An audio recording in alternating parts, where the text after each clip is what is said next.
This is Boston Lanka News, bringing you news, views and entertainment from Boston and USA. I'm Vayoni Dimen. We join with a young upcoming singer and a musician who lives in Melbourne, Australia. She is the daughter of a legendary Sri Lankan actor and equally known Sri Lankan actress. She has only done 2 songs and some have already begun to call her as Sri Lankan Adele. Her name is Kaushalya Fonseka Mark, who is known in the music industry as KK.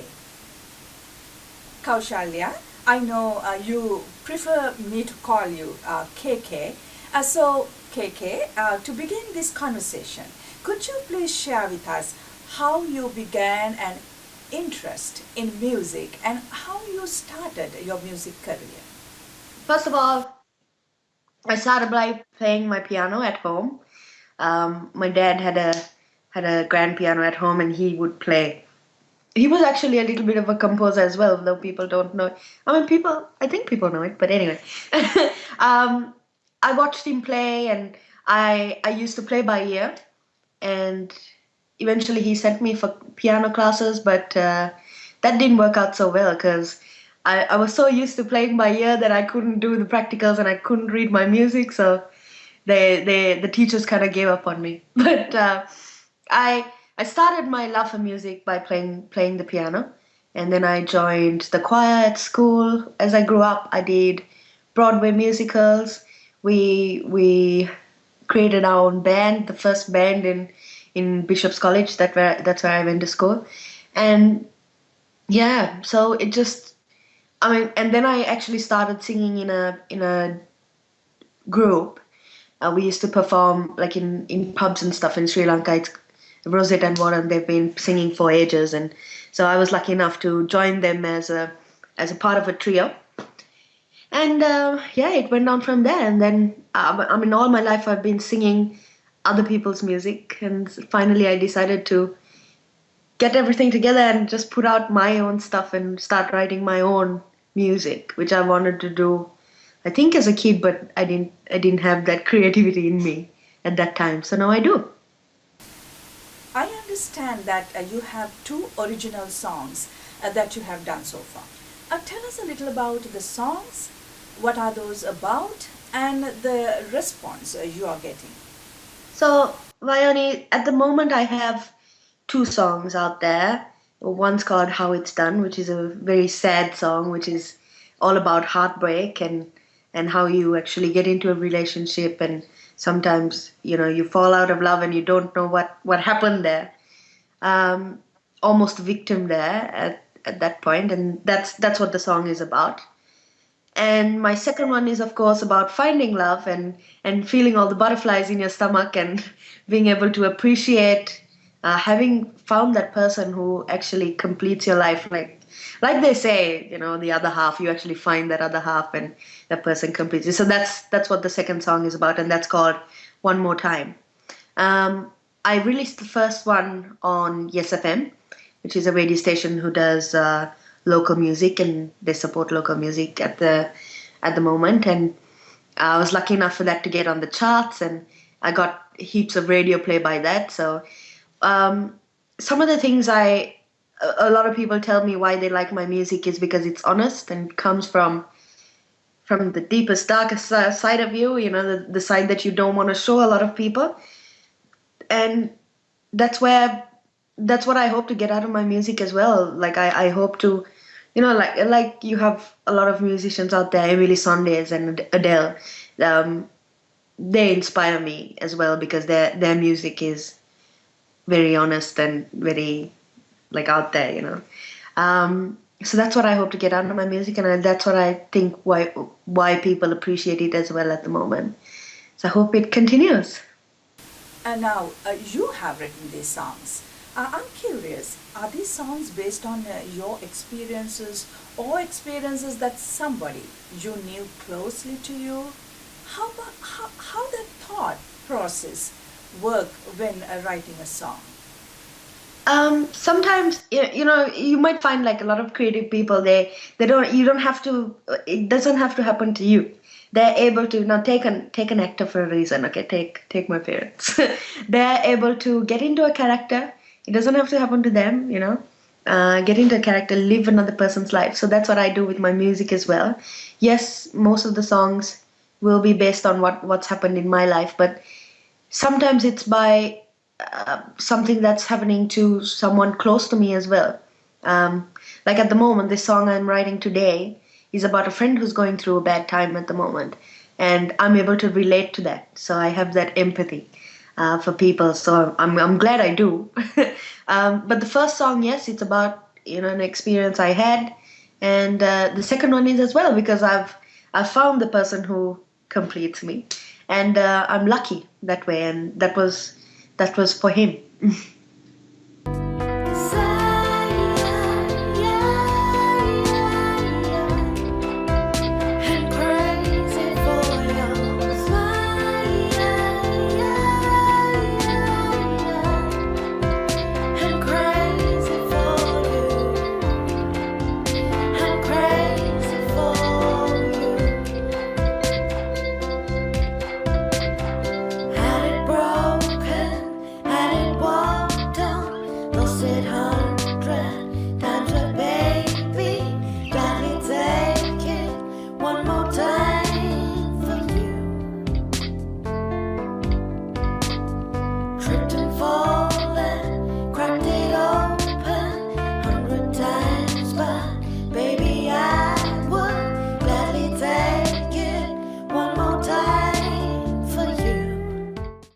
KK, tell us about your life in Melbourne and any other interests you may have other than music. Well, the only other interest I have is actually events, organizing events, and more into not conferences and stuff because that's not how it works. Parties and functions, fun functions. So at the moment, I work in a company here. I do customer solutions here, but on the side, I have an opportunity to do events as well. So that's good. I used to do events when I was back in Sri Lanka, and I enjoyed it so much.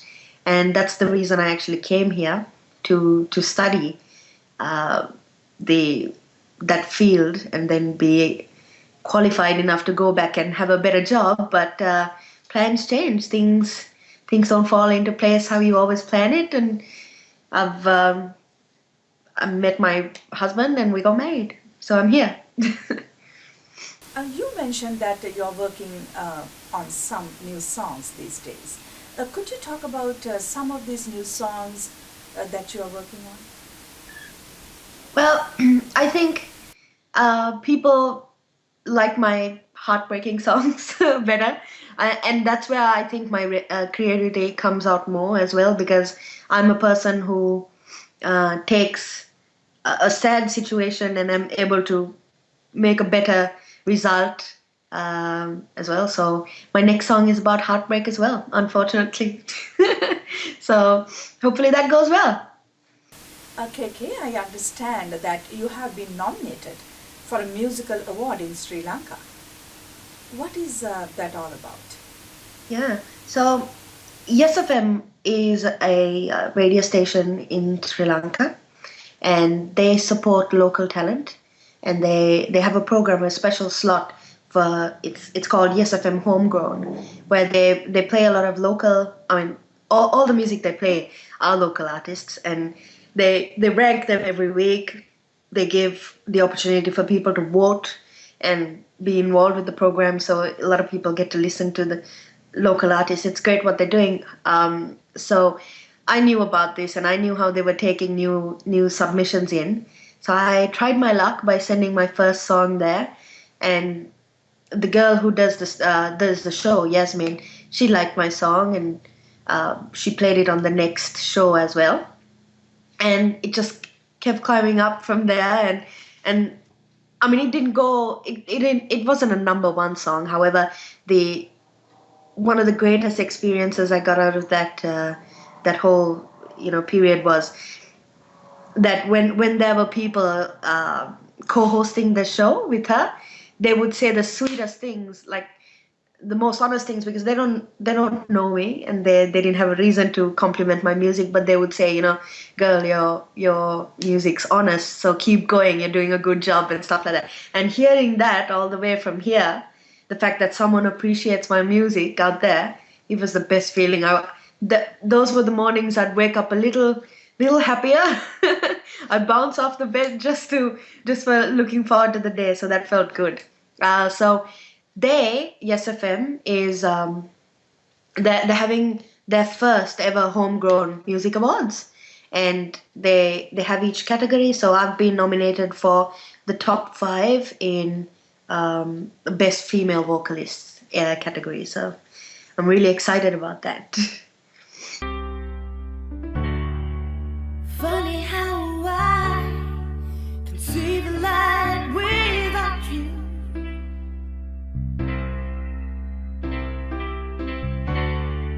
It's funny how I can see the light without you. And it's faded, it's broken, can't resuscitate it. And it's faded, it's broken, can't resuscitate it. Show me what you've done. Show me how you did it. You brought me to the point of non-recognition. Show me what you've done. And teach me how to do it. Show me how you picked up and left without explaining. Show me how it's done. We know that you are the daughter of a legendary actor, Kaushalya Fonseka, and the popular actress, Angela Senviratne. Could you share with us your life growing up as a child in Sri Lanka and the influence of your parents in your life? Yeah. Well, growing up, I was mostly with my father. I grew up with my father, and first of all, he was not home much because he was such a busy man. But the moments he was at home, uh, all fond memories, and he was, yes, he was a disciplinarian, just like everyone thought he was. He had this certain presence about him where he'd walk into the room and people would just, even if they're sitting down, they'd get up. He had that sort of personality. He was the same at home. We were just like, we were a real life Sound of Music kind of family, where you'd whistle and you'd get up and stuff like that. But and my mom, my mom and my dad, both of them, they've broken the rules. They've looked for more in life than what that was offered, and they've showed me that dreams really do come true, and you can build something you want. And I'm really thankful to them for that, because of them, I was almost born, and I grew up thinking that I had a birthright to be creative, or be half as what they were, hopefully one day. So I'm really thankful for that. And they did obviously influence most of my life. We all know Kaushalya Fonseka as an award-winning actor and a very creative filmmaker, but you knew him as your father. Tell us some of your fond memories of your father, Kaushalya Fonseka. Yeah, well, growing up, my dad was really strict, okay, let's not forget that. But there were the times that he was softer than a small child. Like, we would be more mature than him at 13 years old or 16 years old. We'd be like, what are you doing? One of the times when my sister and I were watching TV, and we'd be so into a cartoon and we'd be so interested, and he'd come in front of the TV with his sarong and he didn't have a shirt on most of the time when he was at home, so it was just his sarong. And he'd come and start to distract us with his the dance, exactly as he did it in movies, the baila dance, you call it. he did the exact thing in front of the TV, and we'd be like, those typical kids going, "No, what are you doing? Get out of the way!" Like we're watching TV. But growing up, that's definitely one of the things I remember about him. Of course, we didn't appreciate it then. Like at that time, it was just our father being a pain. But now, like as a grown-up adult, I see the softer side of him. And another thing was just about three months before he passed away, I was watching TV and Usher was on TV, and they were talking about how Usher has been named the sexiest man in the world at the moment. So he had like these tight abs and almost an 8-pack instead of a 6-pack, and I was just the typical 16-year-old girl going, "Ah, my God, Usher." And my father comes and goes, "Who the hell is that? What are you watching?" He's like, "Oh, Tati, that's apparently the sexiest man in the world now. Look how good looking he is." And he goes, "Ah, what is that? You give me 3 months and you watch my body. I'm going to beat him." I was like, "Yeah, okay." So keep in mind, he was 68 years old at this time, right? But still working out every day, exercising every day. And there he was. He kept his word, and he was working out twice a day to achieve Usher's body in 3 months. Your mother, Angela Senaviratne, is a very talented actress and a popular personality. Tell us briefly about your mother and how she has been an inspiration to you. My mom, she's from one of the biggest things I respect about my mom is that she was a village girl, okay? She was from Talabakele. So that's like you don't hear about people from Talabakele anymore, do you? But she came to Colombo. Of course she was beautiful because, she had the looks to work it with. But she came as a village girl. She built her own life, like she did all she had to do to become what she is now. And she's not only an actress, she's a journalist. She writes, she paints at her free time. So and one of the things I respect about my mom is that if she wants something, she'll get it. Like I don't have that, unfortunately. Like I haven't, you know, I tend to back away from life and say, oh no, if it's, if I deserve it, it'll come to me. But my mom, she's a fighter, man. She'll be out there going, this is what I need to do. Like, give it to me. So that's one of the biggest things I respect about her. And I wish I had it sometimes, but I clearly don't. KK, where would you like to see you in 5 years? In other words, what do you want to accomplish in next few years as a singer? Well, I really hope I get the opportunity to one day take our music internationally. I mean, I know there are musicians in Sri Lanka who's already doing that, but it would be great to be signed up by a label who's already, internationally doing stuff like Sony or something like that. I'll try my luck.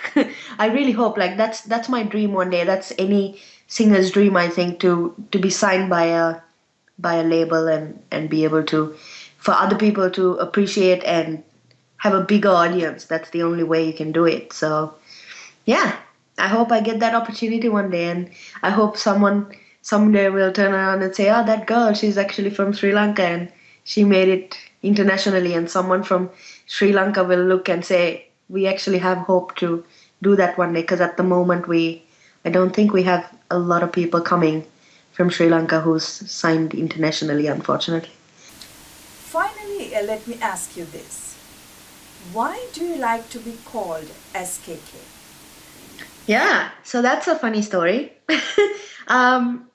So my younger sister, when we used to be at school,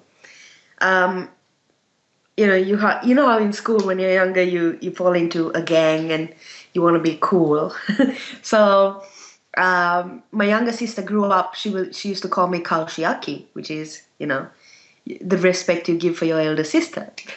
But she one day comes home and goes, Kaushalya, it's really embarrassing to call you Kaushalya in front of all my friends, because they don't call their sisters Aki, they call call them by their names, and I was like, okay, you certainly have issues, younger sister.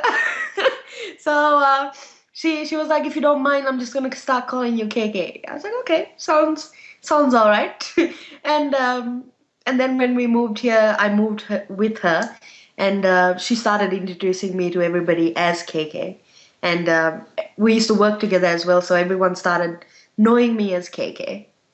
And now everybody calls me KK here anyway because they can't, first of all, pronounce my name.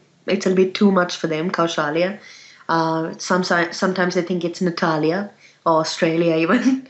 Those are the funny words I've got out of my name. But yeah, and so when people ask me why you're called KK, I just say, oh, it's just the first letter of Kaushalya. So, and then Kaushalya Fonseka Mark, which is the last letter, which is another K. You just put them together and it becomes KK. People find it easier to accept that version. That concludes our news edition. We meet you again with another news edition of news, views and entertainment from Boston and USA. Till then, goodbye.